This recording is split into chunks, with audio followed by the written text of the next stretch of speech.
Good day, this is AJ Farzad with Successwithloa.blogspot.com, and this is a video supplement to the blog post, Whoops, I Fell Down Again.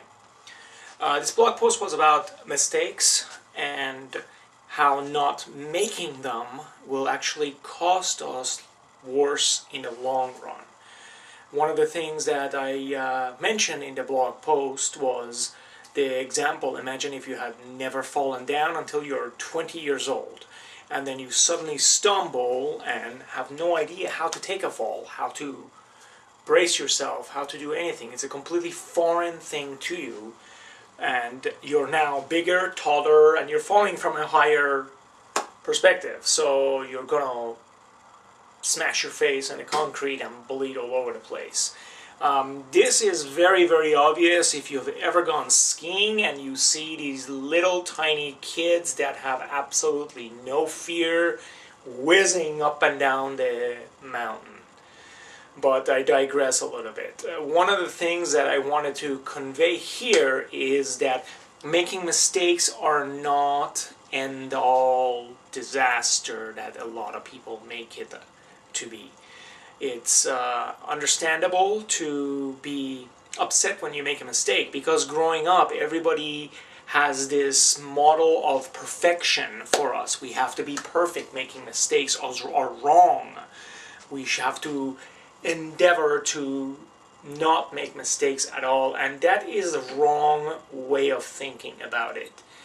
When we grow up, and when we start investing, when we are looking for opportunities, when we are doing business, it is always good to start slowly, because any skill that you are being exposed to for the first time will entail making mistakes, and that is a good thing, because when you make mistakes you learn to accept it, you learn to deal with it, and ultimately you will learn how to profit from the mistakes that you make.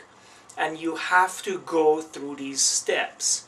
Another thing that I mentioned in the blog is mentoring. Mentoring is great. You can learn from other people's mistakes, and preferably if you have someone that has done it and can guide you step by step through those skills, it will minimize the mistakes, but it is still very unlikely that you will go unscathed. Making mistakes is part of life. Making mistakes is part of making money. Making mistakes is part of success. That's what you need to realize. One of the things that they drilled into my head when I was first getting into business of network marketing was that you're going to start making phone calls and cold calls to people, and out of 50 people, maybe 2 or 3 will actually show up for that interview. It's not personal, it is a numbers game, but you will hone your skills by doing this. You will make mistakes, you will stumble, but you will learn by doing. And that's the same thing with any endeavor that you take. Learn from your mistakes, and think of it this way: when you make mistakes, that every single no that you get will get you closer to hitting that jackpots in a cold calling situation, and with mistakes in anything that you do. Every stumble that you do, every fall that you take, every heartache that you have is getting you that much closer to the ultimate success. And isn't that why you're doing what you're doing? So don't worry about making mistakes. Learn from them. Don't dwell upon them. And believe me, success is around the corner. I hope you enjoyed this blog, and share it with everyone. Make sure you like our fan page, and until next week, thank you so much.